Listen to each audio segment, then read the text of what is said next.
Hello there. Welcome to another Tesla Motors Club podcast. I'm Lewis.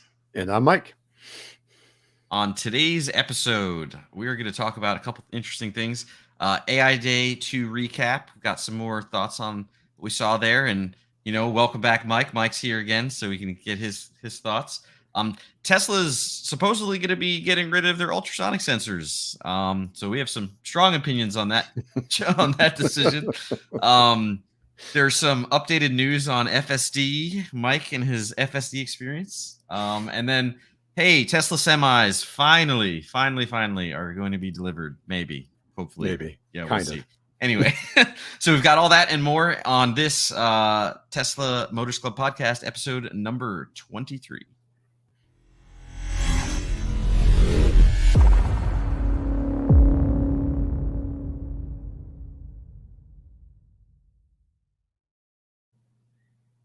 Alrighty, we are back. We are ready. We are back. Welcome back, Mike. How have you been?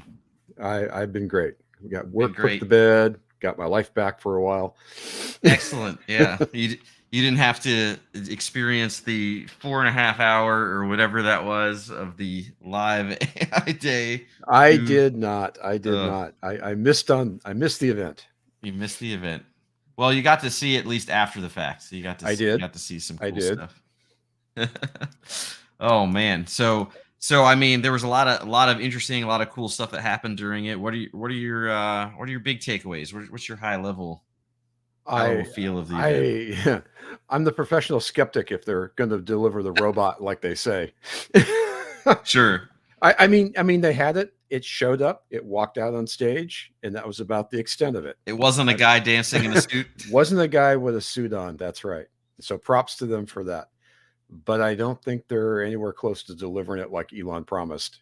Yeah, I think he said something like 3 to 5 years, like you'll be able to buy one next year. He was saying next year. And, yeah, I think the next year was maybe like they're going to be using them in their factories. Well, there's Elon next year, and then there's Elon next year. So yeah, it was. I have to say I was pretty impressed when I first saw it. And I find it impressive what they were able to do in the time in which they did it. There was nothing like revolutionary about it in the sense of like, yeah, there's other bipedal robots that are like that. Universities have built them. I would almost disagree with that. Okay. In my mind, so I'm not a robotics guy. Mm-hmm. That's not my thing. Although I do follow robotics and I enjoy the tech. Mm-hmm. I think it's impressive they're able to lift the software from a car and drop it into a robot with some tweaking and a little extra work. And now you've got a common code base working between the two. That's pretty slick. Sure. Yeah, I guess that's true. Like they're kind of like their object detection and pathfinding and those types of things were, somewhat similar. So there's definitely some interesting stuff there with being able to, leverage their Tesla tech from the cars into the robots. That's true. I don't know. I was more impressed with the hardware than the software. Like the work that they've done with developing their own actuators and trying to optimize for manufacturing and like streamlining things. Well, but that's what they've done with the cars. I mean, the cars are well engineered in that sense. I could see them doing the same for robotics. In fact, I could almost see them doing like a Lego kit for robotics, where you just got a pile of parts you can mix and match based on need. You got common software, common sensors.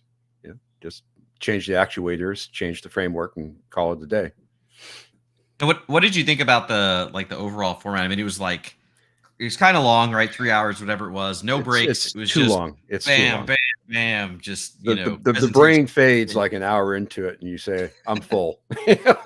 Yeah. Which is a shame because you really want to stay on top of the techie details and kind of follow along. But in my case, 2 hours in watching it on YouTube, I'm done. I need a break. Yeah, it's kind of like the interesting thing is, you have tech conferences, right? Like you've been to them, I've been to them. I have. There's usually about an hour break. Yeah, exactly. You got a break in between each session, and they're about an hour long each session usually. Maybe 90 minutes on a crazy long one, but usually about an hour. And like you get that downtime, you get that mingling time, that commentary to like unpack what you saw and like talk with some folks. Yep. And I thought it was kind of aggressive of them to, hit it. Also, they're usually during the day, and this was at night, and it, got delayed a little bit. So the night's kind of rough because you're already tired, or at least the typical person would be. Right. Now, an observation from some Mhm. of the YouTube stuff it it's a tech conference. I get that, but it kind of came across as kind of recruity almost, like, come work for us. Look at all this cool shit we're doing. Oh, for sure. Yeah, like Elon doesn't even he's not even shy about that. He's like, this is primarily there to like recruit engineers to come work there. Um, yeah. Let's Were see. We you got attracted? yeah. I think I'm too old to work at Tesla at this point. Or I should say I'm too seasoned in my career. There you go. Um, especially because work from home, man. I'm so spoiled with work from home now. So Elon's got that axe to grind on the going back to the Yeah, if office, you're not doing everybody in the 40 hours office. in the office, you're a Yeah. slacker. It's like, ugh, I I, don't I know. would I I mean, would argue that point vehemently. oh, for sure. That to be honest, there was some, all that leaked conversation stuff that I saw, and there was a conversation that Elon was involved with, right, where they basically talked about the forcing people to work from home or to work in the office is almost like a way to do layoffs without having to pay severance. Yeah. Because you're going to get a bunch of people, that are going to not do it, right? Like me, that'll, leave and go to another company and then they don't have to pay you severance. So it's definitely I think you got to keep balance. Like Elon, the genius engineer tech guy, mixed with Elon, the cutthroat businessman, like trying to maximize profit and, do things like that. So it's definitely, you know, it's definitely some mixed things there. um, yeah, let's see. Doug, we had a comment. Doug said, "I don't like the long evening. They should do the thing during the day with breaks between the topics, especially if there will be a yearly event." Yeah, I totally agree. Yeah, he said like kind of like Google I/O. Same. Yeah, I spot Same thing. on, agree. Um, I do like the idea of a yearly conference, if you want to yeah, call it that. I think I that'd would be go to good. that every year. That'd be Yeah. awesome. Tesla Tech And Conference. frankly, the way at the speed they run this, I could actually see it every 6 months. Yeah, Just, do a quick catch up. This is where we are 6 months. This is how much we've done. This is how fast we've gone. right. Yeah, Dennis in chat says the reason they're held late is for West Coast tech folks getting off work. That's true. If you want people to watch it, although I would argue, like in all the tech companies I've worked for, when there's things like that, like we just watch it while we're at work, right? You just put up Uh-huh. YouTube on another. I have 6 monitors in front of me, man. Like I have Netflix and YouTube and things going all the time while I'm Oh, working. I cheat. Um, I've got a 50-inch TV on the wall, there you go. ostensibly to watch news, but I've got access to Right, all the channels. So, right. Yeah, so I mean, it's it is what it is, but yeah, it's fair. Like if they want tech people to be able to watch on the West Coast, especially if they're going for in person stuff, right? They want folks already in Silicon Valley if they can get them. Doug's got another comment. It was late so they could finish the bot. Yeah, Yeah. buddy. I'm sure that was going on in the background. Oh man. Yeah, I mean the bot though. I mean, I don't know. So were you impressed by it? Not impressed by it? Did you think it? Do you think it's gimmicky? What do you think? You think it's a real It's thing? They're it's a gonna it's a little gimmicky. I little do think gimmicky. it's real, but I think they've got a little bit of that showbiz, showmanship thing going on. Yeah, for You sure. call Like it gimmick, I call it showmanship. It's the same okay, thing. fair. Yeah, yeah, yeah. I mean, Elon definitely has a whole showmanship thing. Oh, And there's absolutely. definitely the hype bubble and the thing around it. But I feel like from a technology and just like the innovation, him trying to like improve the world, change the world, that whole drive of like making things better. I think there is some truth to the notion of that whole iRobot vision of yeah, like someday every household probably will have a personal robot that I'm does shit I'm for the you. professional skeptic when it comes to his um, projections. Well, yeah, I mean, Change the change timeline the world. wise, He's not being altruistic. I mean, let's be clear. He is a businessman first and foremost. sure, sure, So but just because change the somebody's world. It's really open more markets. You know. right, but I mean, okay, but just because like a company makes a lot of money, like you look at like an Apple, it's still like they had a big impact in the world with like creating They smartphones did. and They do. iPads and all those types of things. Like, so I think you can both help the world and profit off of it. Certainly, you could help the world more if you didn't profit as much, As but much. that's it's capitalism. It's fine. I'm not against. So I mean, certainly. So I view it as I think it's a really really cool piece of technology, and if they can develop it and get somewhere with it, I'm a bit skeptical on the certainly the timelines. I think they were saying like next year they'll have bots not for people to buy. I didn't think they said that, but like they'll be using them, maybe selling them to companies No. and stuff in your home. I'm pretty sure it was like about a 3-year mark, Elon So said. I I don't think know. that's more like an 8 to 10 year. Like I can't Yeah. imagine that's sooner than So I three did year. see But something at the end that was kind Mhm. of interesting. I think a lot of people missed it, or maybe their just brains were full. And that was it was almost like a throwaway comment about offering the robot personalities and Mhm. maybe kind of opening up the ecosystem of the robot for other manufacturers. That would be interesting. That's just because people want to have sex with robots. I mean, I'm sorry. That comment was so ridiculous. Like, okay, maybe. I don't know. I'm a tech geek, so maybe I'm the wrong person to think of like I don't need my Siri or my whatever to have a personality. I don't care. Like you can just be a dumb, non-gendered, non-personality. Just I give you a command, you do the thing. I'm perfectly happy with that. I don't need it to have all this extra. But some Extra people fluff. yeah, I want it to be like a human. I don't need it to be a human. I want it to be a thing that I tell to go get me something and it goes and does it, right? Like, I don't know. Go Maybe mix me that's a just drink. me. Go Yeah, mix me a drink. exactly. Go get me a beer, go clean up this thing, go put the laundry away, that kind of stuff. Um, if you needed to like have this fantasy that it's like a French maid or something, like I don't know why you need that, but whatever. People can, Well, it's whatever they want. ironic. It's ironic in a way that you mentioned about the laundry because we have Siri, we have Alexa, and we have all the stuff here at the house because I'm a geek, and my wife hates all of it because none of it can do the laundry. so, you so, know, so if we get a robot to fold laundry, I might have a chance. Man, the funny thing is that like I looked at doing a robotic startup a few years ago, and that was like one top of my list. I'm not even kidding. I was just like, Laundry. literally like a laundry robot, like for It's your harder house. than you think. It's Yeah, really hard. No, I looked into it. I researched it for a few weeks and looked at what was out there and what was available, and I was it like, is "This is a harder than really you hard think. problem. You're not going to Yeah, solve this with not having a lot of money." So I moved on to other projects, but yeah. it's That was definitely something on I my read about list. myself, and I was reading some of the technical challenges behind it. It's substantial. Yeah, it'd be interesting though, but Yeah. um, So, anyways, I thought it was, a good show in a lot of ways, a little long, actually a lot of long at 4 hours and no yeah, break. Great information. If you're a geek, any non-geek watching this would have been lost in the first 20 minutes. It would just been the yeah. It end of it. was it was definitely detailed, both in like the kinematic stuff. They got into a lot of things, but then in the software and the machine learning, Oh yeah. like Jerry was on and we were watching it, and he's a big machine learning guy, and we're sitting there and chat back, and we're like, oh man, they're doing So transformers, and oh, they got their pyramid, feature networks, and it's just like normal people are looking at that like, okay, nice picture, like I well, don't care. so here's my mark of how good something is from a technical point of view.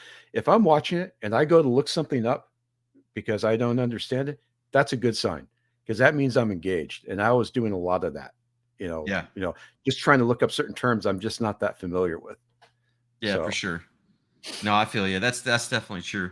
Um, yeah, I mean, it was definitely interesting. A lot of good detailed info, robot stuff. We'll see where that comes. I was more excited when they got into FSD.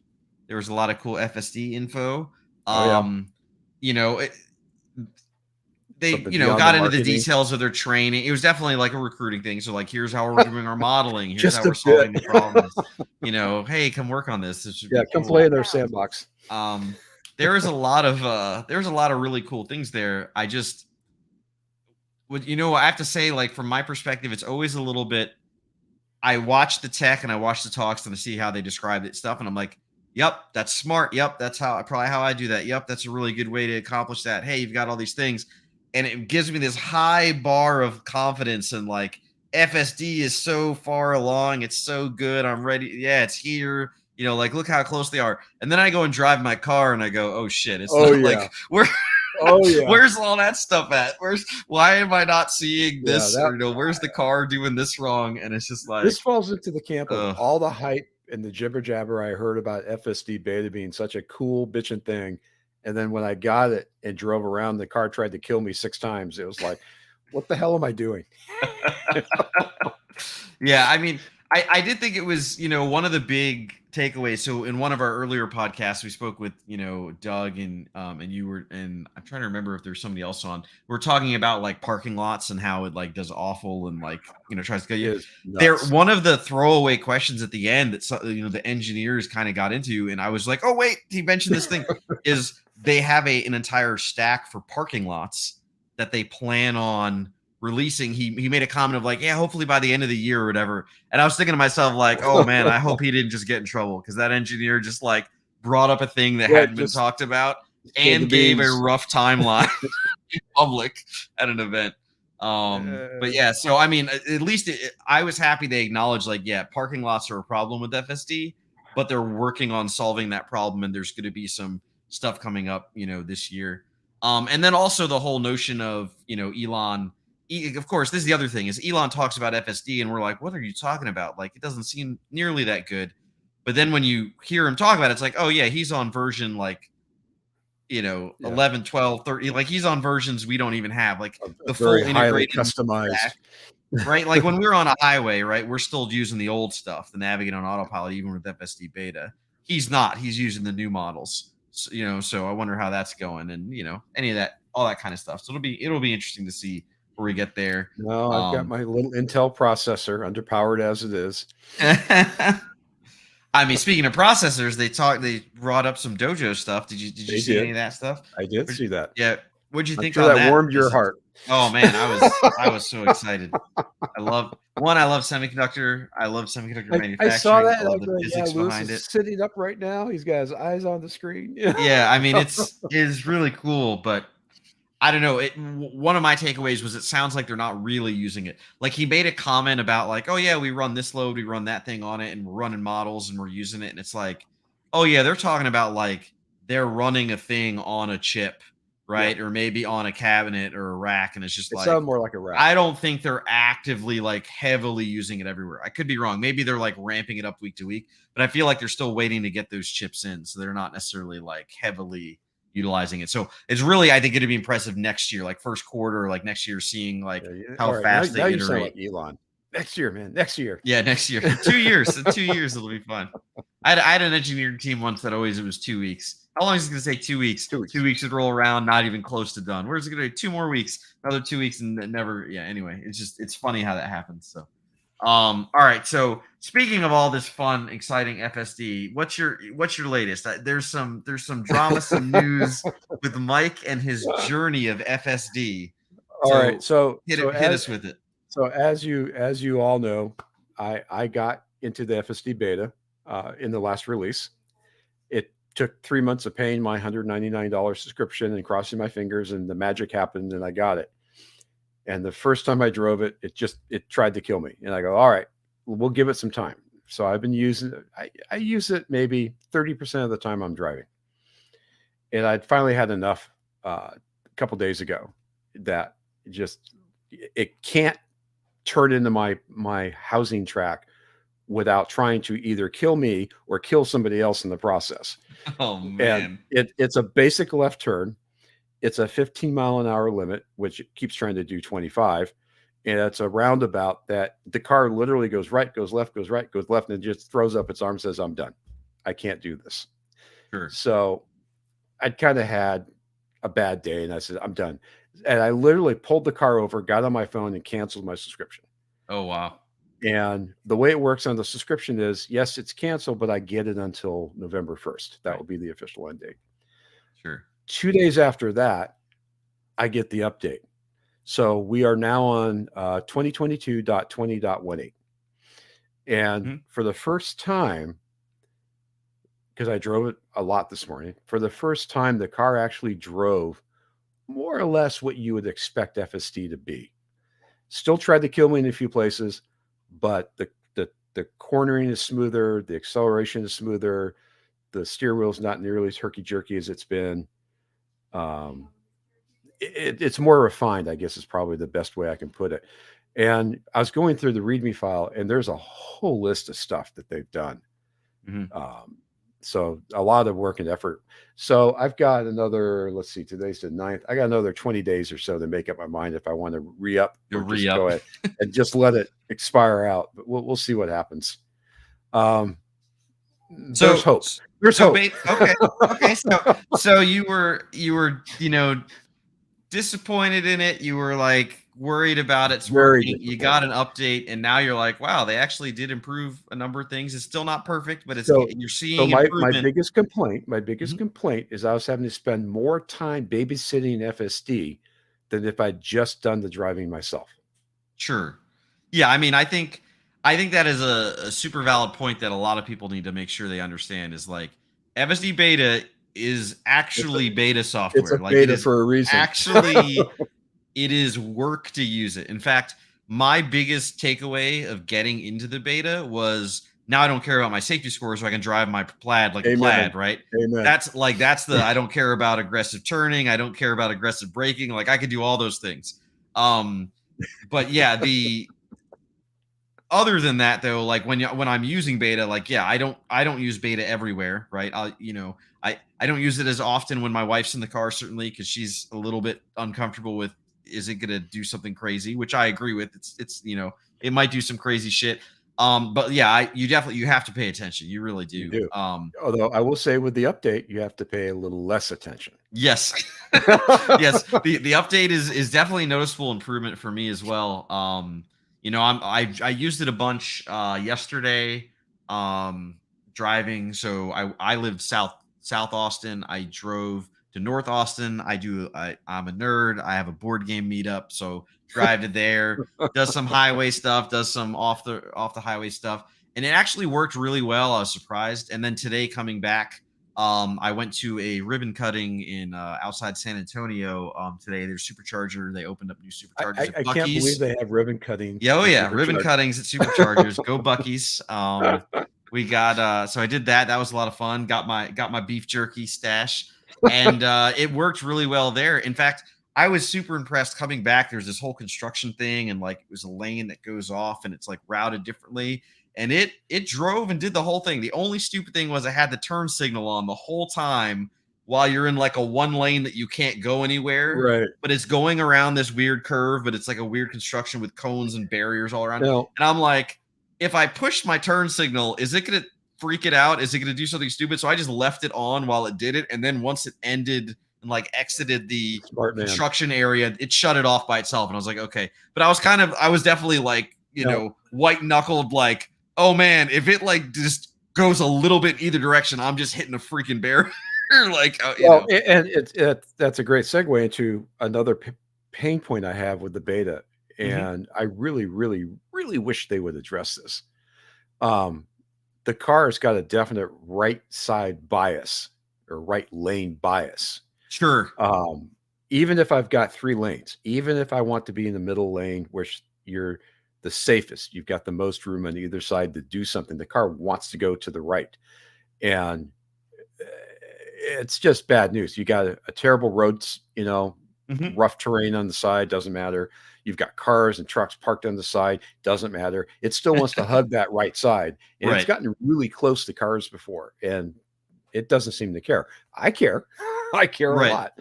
Um, I wish they had a way where I could say, okay, center lane here, give me a left bias of 6 inches or maybe, Right. 8 inches, to the left off center, some way to kind of fine tune it.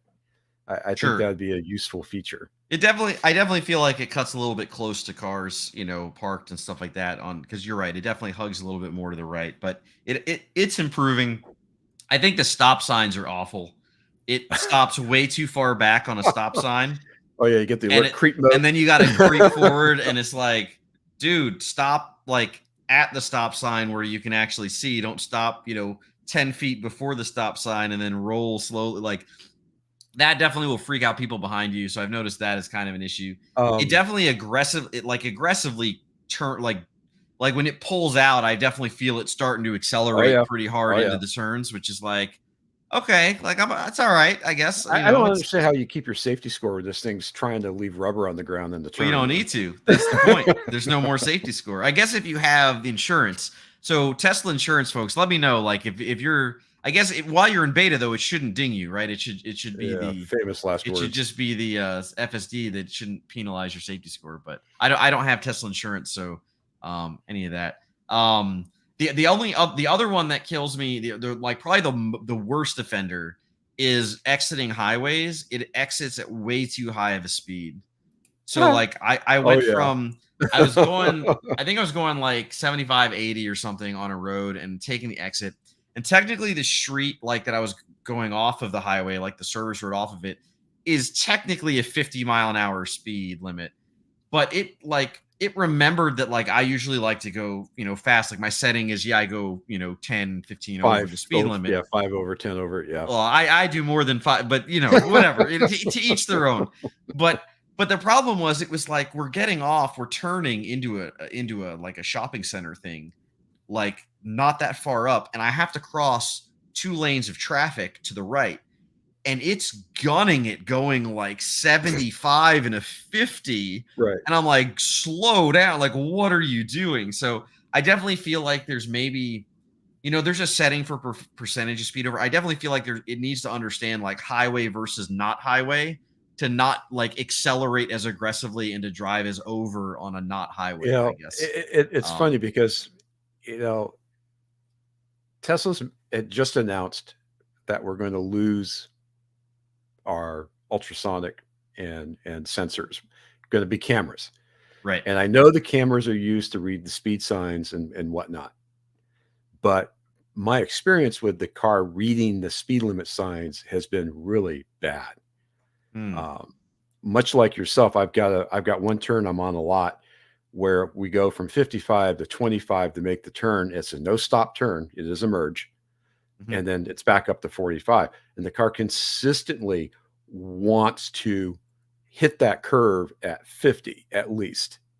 And it is a 25-mile-an-hour turn. I mean, you might be able to drift around it at 50, but I wouldn't recommend it. Yeah, I mean for sure. So Dennis chiming in a comment. He said he actually has had a different experience. He's had it for nearly a year now, and his issue is not staying right on wide residential streets. Tries to center if there aren't any vehicles parked. And I agree. It centers if there's nothing on the street, which I like actually. I think is a good Yeah, thing because you don't know if like an animal's going to run out or a kid or something. But then when there is a car parked on the side, it's like let me hug this car that's parked on the side, yeah. and you're like, bro, I don't want to like clip a side I've mirror got like you're like way up on him. a very particular route I take in the morning at 4 a.m. and Mhm. it goes by a lot of condominiums and apartments, and there's a lot of street parking, as you can imagine. And the car consistently gets way too flipping close to those cars parked on the side of Sure. the road. And there was one night I actually think I lost a few of the hairs I have left because there was a delivery truck that was parked and kind of kicked out a little bit. Mm, And if I had been steering, I would have gone a little bit around the truck because he was kicked out into the lane a bit. sure. FSC man just shaved off the paint as we went by. You know? Well, okay, A so little like you close. you mentioned the ultrasonic sensors, right? Which is another big topic here. Um, so currently Tesla cars have ultrasonic sensors, right? Like you They said. do. Mine does. Um, and it's basically Tesla officially stated this wasn't like, oh, somebody leaked or oh, it's rumored or Nope. some They're guy removing them. analyzes supply chains or anything like that. This is Tesla made a post going, we believe in vision so much. We believe in cameras so much. We're gonna start Yep. removing ultrasonic sensors. What a dumbass thing And to do. tell me how you really feel, Mike. Someday I will. Someday I'll settle down Yeah. and tell you how I really feel. Oh man. I mean, you almost take the words out of my mouth I get it. Like I'm a big believer in cameras can do a lot and cameras can do the things. But what I would say is with the current camera placement and where they are located on the car, I'm not sure removing ultrasonics is a good idea, especially with all the improvements and stuff we want in like self parking, summon, all those types of things, which now, let's be honest, they work sometimes maybe okay a little, but they don't Yeah. really If you're work very lucky. well, right? There are other companies that are, do much better with auto parking and stuff. Yeah, so Crimson here's comment: Yeah. removing ultrasonic sensors makes no sense unless they're going to change the position of the cameras, since the front camera cannot see directly in front, like distance to curb. 100%. That's literally, yeah. 100%. So Yep. that's literally what I was saying. Yes. Yeah, I completely disagree with this idea. And if you look at it from a cost standpoint, I mean, ultrasonic sensors, you're talking a few dollars a car at most. They're very cheap. I was going to Now, say it's granted, probably less. I mean, given the volume we're buying, it's probably less than well, that. with the wiring and everything else on it, but you're in, labor pulling them through and whatever, So at Okay, so most, you're gonna take that savings, you're gonna roll it over into the vision camera because now you've got to up your game on that.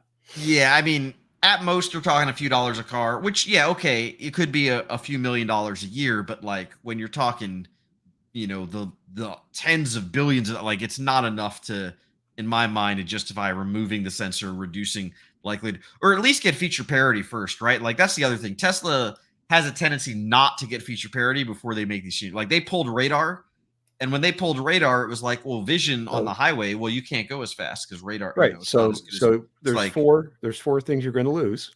You're going yeah, to lose parking assist, auto park, summoning, and smart summoning. yeah, Now, summoning is kind of a party trick. I mean, I'm not sure that's a big loss for anybody, right, but parking assist is a big deal around here. It is around yeah. the city and whatnot. It's real handy. Yeah, maybe E- it, like, Dennis puts out a point. Like maybe they're just gonna do front or reverse parking only. Like you can't pull into a spot. Oh, you want to self park? Well, I can parallel park. I can just use side and back cameras, right? And I won't ever pull forward into a spot. I'll only reverse into a spot. I don't know. I mean, arguably they do have cameras on the front, right? And if you were smart with your algorithms and understood like all the math well and the physics well, you could maybe get it decent to pull in forward, but not Mm, not where it's like a glove, not where you're, consistently not scraping or these scratching. guys haven't tried to park in Chicago. I can tell you that. Yeah. That's parking by Yeah. braille. Yeah. I don't know. I don't agree with this. So again, I don't agree with this decision. Now they said they're going to be removing it from Model 3s and Ys, I think towards the end of this year, something like that. And next year they'll start removing it out of the S's and X's. And they plan on coming soon, as we see on this post here. Those watching the video, we have a TMC thread where they're saying, park assist, auto park, summon, and smart summon are coming soon for cars not equipped with Right. ultrasonic Coming sensors. soon. Yeah, but Coming the problem soon. is, again, if they do what they've always done, they're going to remove the ultrasonic sensors before those features come out. And like with all things that are somewhat bleeding edge, machine learning-y, futuristic technology, it might be out in a month, it might be out in 2 years, it might be out in 5, it might never be out. We're just going to go back to what we used to do, like Buzz Lightyear said. Back to human sensors. Then when you hear a bang, you're too close. Right. Yeah, it's going to be. Yeah, man, I really don't want that to happen with my Get car. that So thump. Yeah. Oh, there we are. yeah, hopefully they at least don't turn off the ultrasonics and those of us that have them until they That get would there. suck. But I don't know. They didn't with radar, right? They Yeah, that's still. true. So I don't know. Tesla, I have to say, we being, even though we're fans of yours and I love my car and I think the tech is great, I do not agree with this decision. I hope to be proven wrong. Please prove me wrong. But yeah, Well, I will not hold my breath. in the pre-show we were talking about my Model 3 being a 2019, but by Hmm. everything I've added to it in the last year, I'll have a 2022, Hmm. and all I got to do is swap out the center console. I'm not going to do this feature swap. I'm going to keep my ultrasonics as long as I can. For sure. For sure. That'll Like be one honestly, change I'm not going to bring over. I'm the kind of person that if they turn off ultrasonics and I'm not confident in that it's working, like I still not want that feedback, like I would personally probably either, well, one, I have them already, so I wouldn't remove them.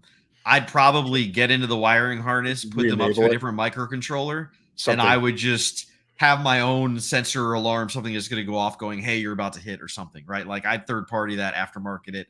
I I disagree with the Well, no I mean, there's already ultrasonic. third party for a lot of features like that. You It's got the true. smart buttons that you can buy. Hmm. There's a couple of controllers you can buy. You know, the demand is there. People want stuff. Yeah. They want these features. Yeah. Yeah. So I don't know. That's probably I don't know. We'll see what happens. That's probably what I would do. Um, yeah, let's see. Adam asks, does it do Tesla engineers any good to collect this feedback, even in a simple Google form, identify most common complaints such as highway off ramp speeds, or they know this already?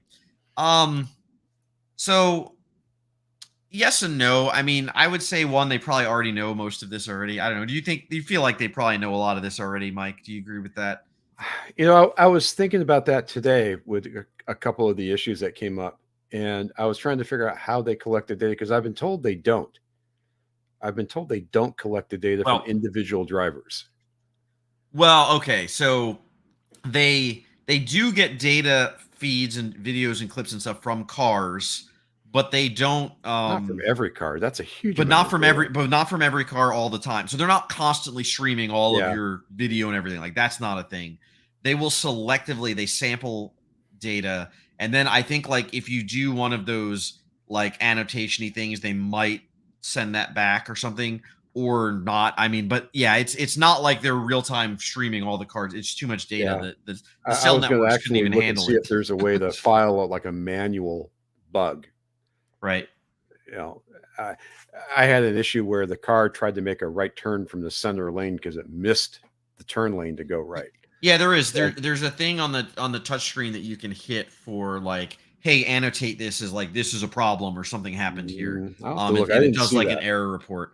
I'll I have to haven't go look submitted in. any yet, but they definitely have them, and I know people like in the local Austin community that talk about doing it.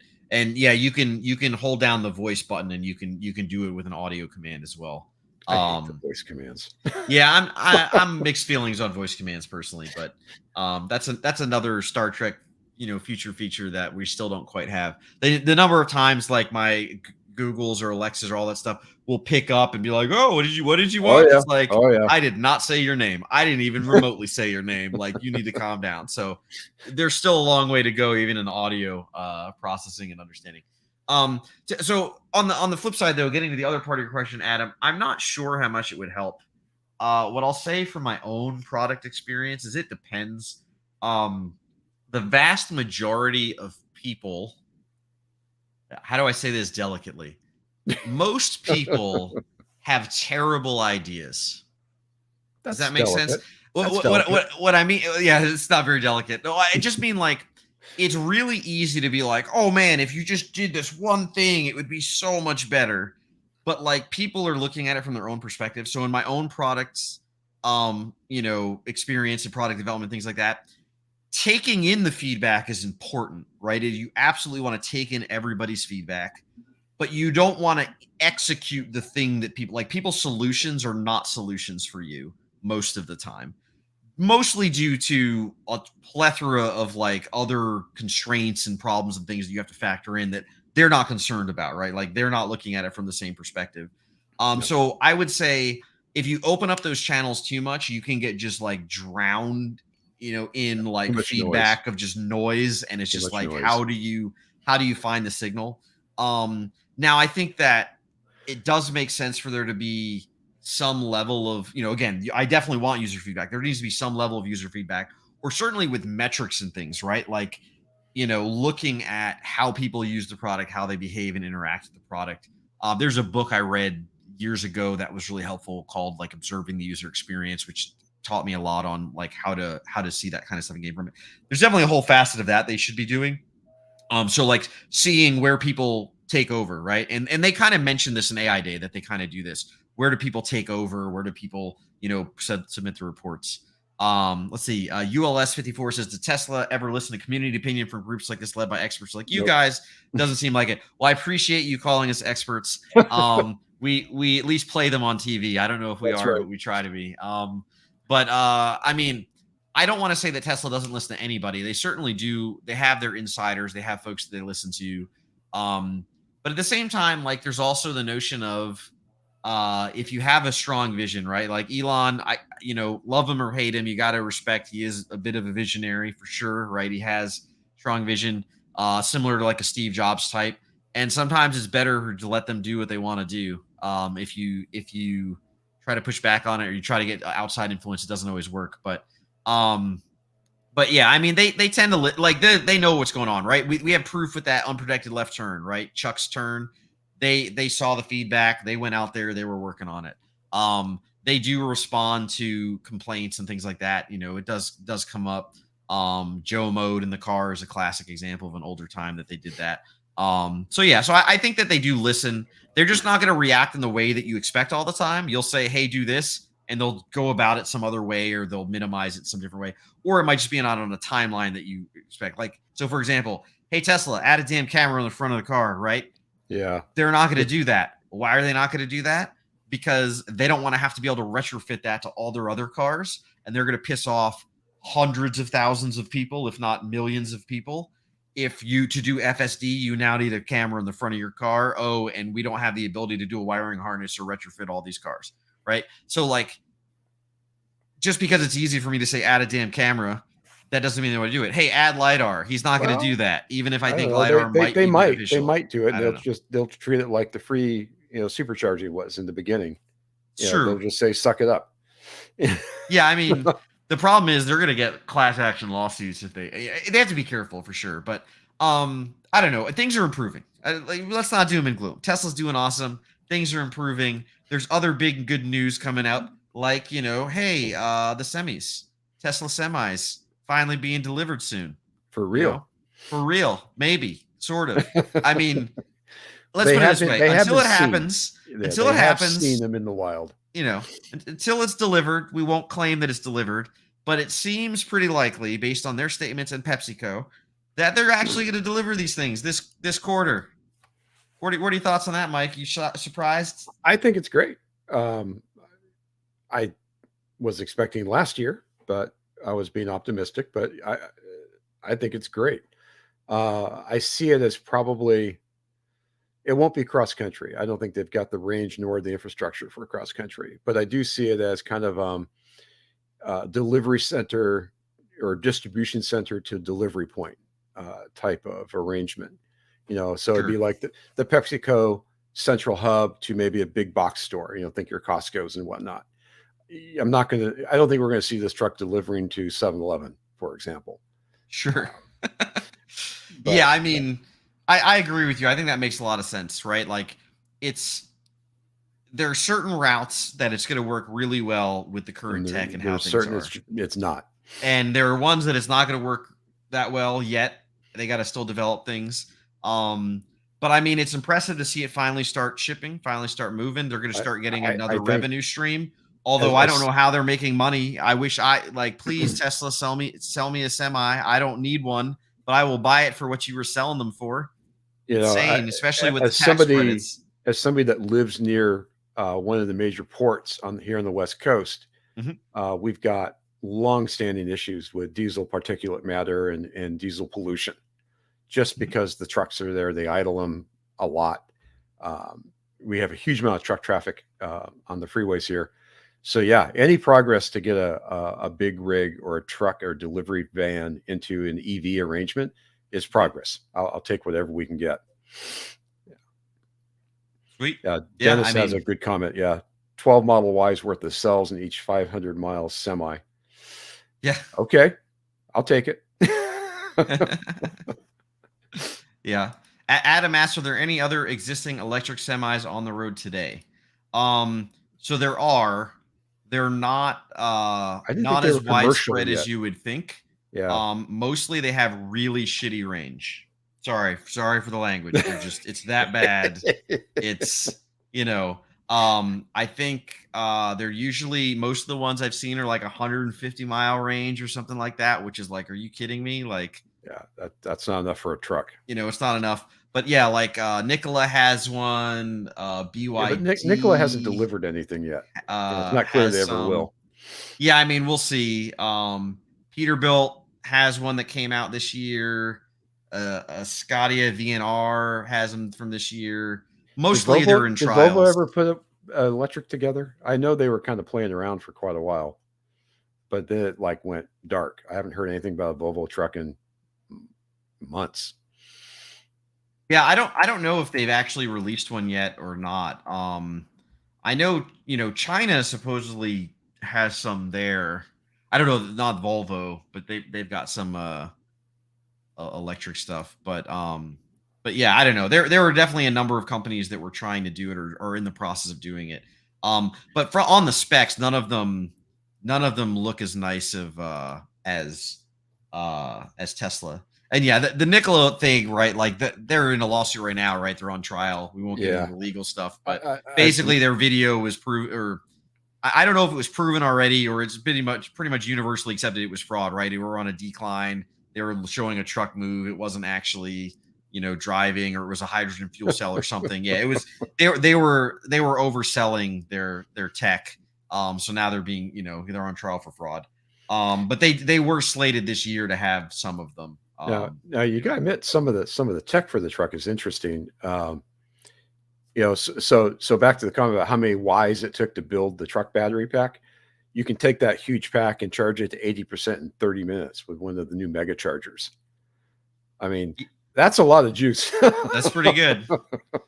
Yeah, I mean, it's really one of those things. Like, I guess now with the supply chain stuff adjusting and with their production coming up on batteries, that's really like, I feel like they couldn't have done it just because they don't have enough batteries for things.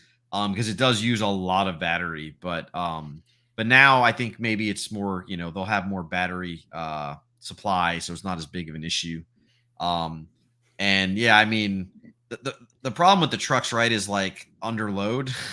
It's gonna churn through that. Like when they say 500 miles, like there's not no. carrying 60,000 pounds. Yeah, like I look at that and go, you can't tell me it's doing that with 70,000 pounds in it. Like maybe, but I mean, maybe like in a decline or going flat or I whatever. But would I like, would like to see the curve of energy consumption under load. I really yeah, I would. mean, they claim it's under load, right? That's their specs, the 500 miles under full Uh, load, and it's just like, yeah, well, but at what elevation, at what yeah, angle, I'm curious incline or because we've seen decline? the Like, the Ford Lightning under a very light load lose half its range. yeah, Yeah, I mean it's pretty wild, yeah, yeah, that's true. The F-150 Lightning under load is like, yeah, the battery goes kaput really fast. really fast. Yeah, that's true. Um, yeah, it's interesting, especially because like the problem with trucks even, or like, compare if you think about, like fuel, you put a lot of fuel in, it weighs a lot, but as you use it, it goes away. It doesn't weigh anything when you don't have any. Battery's the battery, right? It's just weighing all that weight the whole time. So you gotta Yeah, deal empty or with it. full, it's always the same. Yeah. Well, I think a physicist might argue that slightly, but I think it's moot. Yeah. How many moles are we talking? I don't know. We'll get into All that. right, geek alert, Oh, geek alert. yeah, yeah. Um, yeah, I mean, I think the thing is going to be those chargers, right? They really need to get the chargers in the right places for the trucks. And PepsiCo and all. They're smart, right? I'm sure they're figuring out. They probably are setting up. They're looking at, these are the routes we're going to pilot it in. This is where we need chargers. Let's see how it Well, goes. and you bring Um, up a really good point with infrastructure because it's one thing to say we need to have a mega charger at location ABC. It's right, quite another to have the infrastructure from Edison or whoever the power provider is to supply those chargers. right.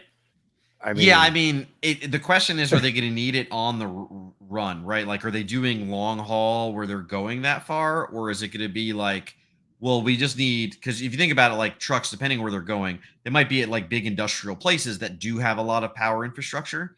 So it's like, oh yeah, we go to the place, and while it's being unloaded or loaded, we're charging it, right? And that would be then smart if you could. that's how I think I would do it if I didn't need to worry about, like, oh yeah, I'm shipping from the East Coast to the West Coast. You know what I mean? And you got to I stop wonder if they 30 got cameras times. to help back it up. Yeah, where are the cameras on a semi? Do they have like a They got nose ultrasonic camera? sensors back there. Beep, Yeah, beep, beep. did they remove ultrasonics? Like, man, I don't know how those truck drivers do that, man. That's something I've always been impressed. I It's a drove gift. It's a when I gift. was I was a lineman in the military, so I did electrical systems as a lineman, and I drove like bucket trucks, Yeah, and then like we also had this like crazy like logging type tractor trailer thing for like utility poles to like put them in. I drove it during training a little bit. I did not ever drive it out in the wild, and I was like, "How the heck are you gonna do this?" Like, I don't know, man. That's a skill. so You so CDL folks, that's a skill. yeah. You know. Yeah. But Dennis has some interesting statistics. 1,000 kilowatt pack. Yeah, that's a big pack. yeah, I mean, I want that for my house, right? I want to I want to be able to go off the grid for like a month if the power goes out. No. Yeah, No, it's that's actually an interesting point. I mean, they're making a big deal about the cars pushing power back into the grid when mhm. it's needed. What about the trucks, man? You got a whole that's a whole peaker plant right there, The on trucks wheels. are going to be busy hauling. They're gonna have battery power to spare. Not to Yeah. mention, like, I wonder what the longevity is gonna be on that too, is the other thing too, right? Like you're looking at trucks, it's like one, you save a lot because you don't have maintenance, you don't have certain problems. But then you also gotta Well, like, what's the rate you're gonna burn through that battery pack? How long is it gonna I mean, last? diesel trucks go 300,000-400,000 miles Yeah. easily with basic maintenance. I mean, I wonder if the pack's going to make it. Yeah, I don't know. Especially like that big of a pack. It's gonna be interesting to see. I hope the Um pack itself can be repaired rather than replaced. Oh yeah, you would hope, right? It's not like, oh, the pack's bad, let's swap the whole thing. Although that's how all their cars work, right? I They don't know, do I know. individual I'm modules thinking that the anymore. cars are like, they got all the foam and the plastic and the glue and everything holding everything Yeah. together. Yeah, they won't do it in a car. But yeah, anyway, so that's Anyways, pretty exciting stuff. We'll see how that all right. goes. So Um, I yeah, got one word for you. I got okay. one word. The word of the day is Twitter. Twitter. Uh-oh. Is he I or don't like isn't this he? word. I don't like this word. Elon and Twitter. Is Is he he or or isn't isn't he? he? I think he's gonna end up buying it. Not necessarily because he wants to, but because it's probably the best of the bad options at this point. You know, It's that probably lawsuit cheaper looks than pretty. going to court. Yeah, like if you think about how much he works, like he can't afford to not work for that long. um, yeah, I don't know, man. I like at first I was like, oh man, he's gonna buy Twitter, and I was thinking, yeah, he's definitely gonna do this. And then that whole backing out started, and I was like, oh man, he's looking at how to not do this. It kind of sounds like this is probably a little disrespectful, but that's okay. It sounds like he was sitting around having a beer with a friend and he shot his mouth off about, I'm just going to buy Twitter. And then someone took him up on it. And it's like, I didn't mean that. I don't think it was that much of a, I I would say he maybe didn't spend a long time thinking about it, although he might have. He's been a big Twitter user for years, so I could see him. If you think about it, like think of any, I don't think any product that you use regularly.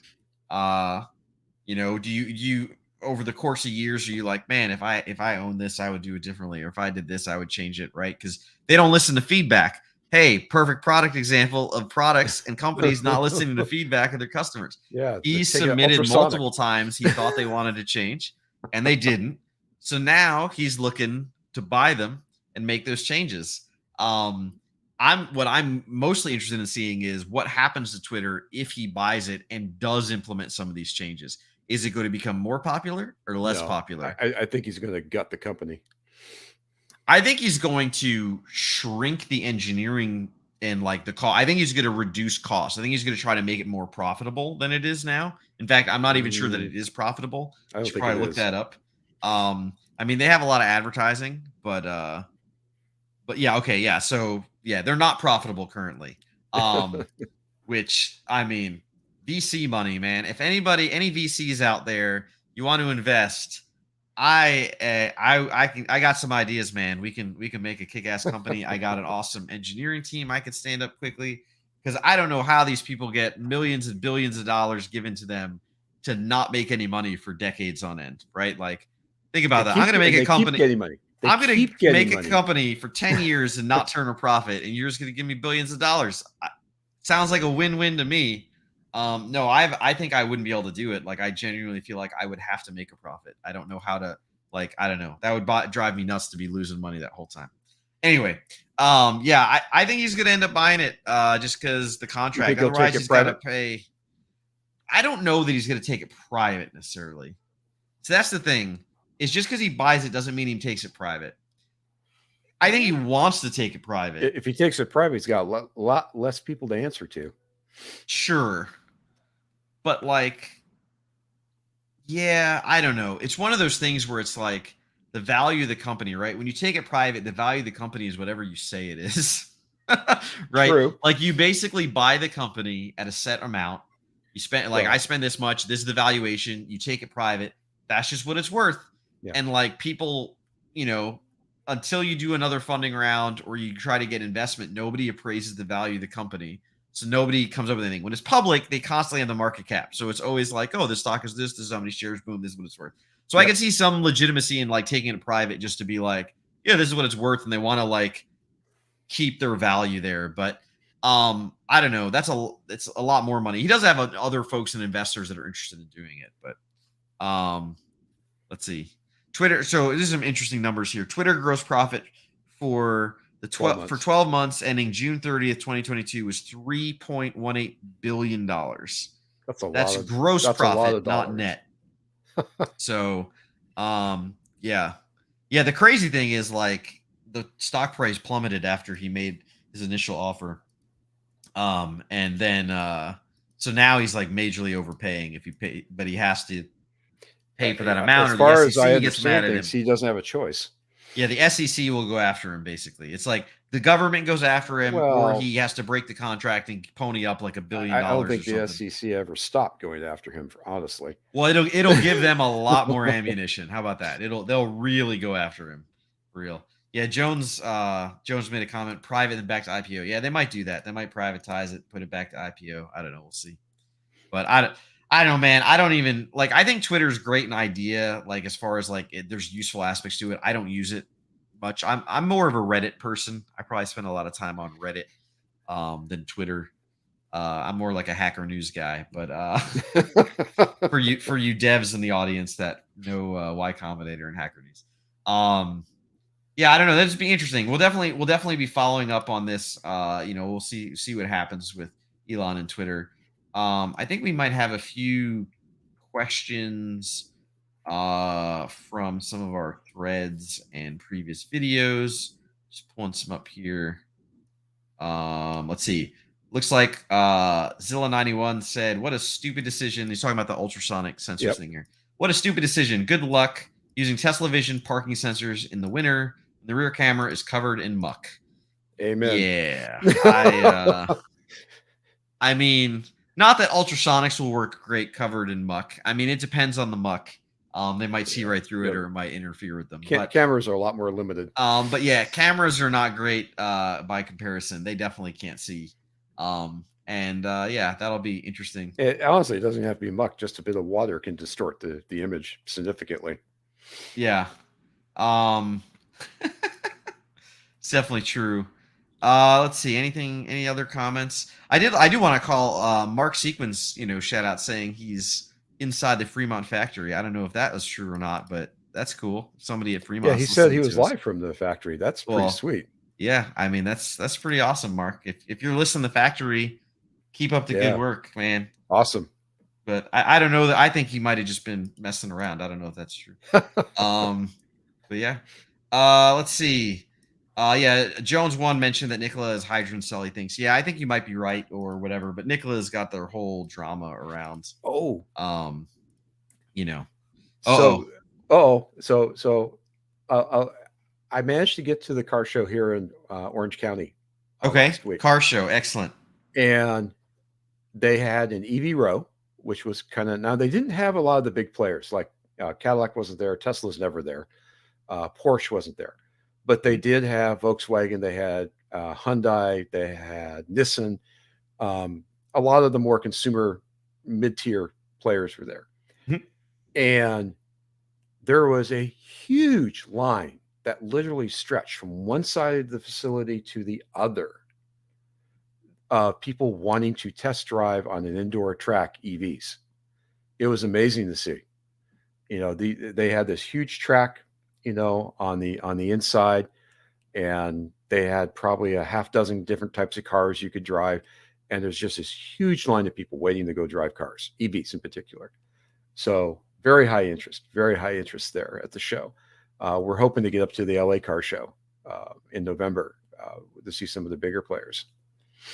That's But awesome. Yeah, I did a couple car shows this summer with my Plaid down at Circuit of the Americas, which is pretty cool. They're super fun to see all the new EVs and all that stuff. I heard so Electrify Expo's coming to Austin next month in November. That's Okay. going to be really exciting. I talked to a couple people that have booths there. They're actually one of them earlier today. He said they're going to have a nice setup with a bunch of EVs there to show. But yeah, I heard about Polestars and all kinds of stuff going to be there.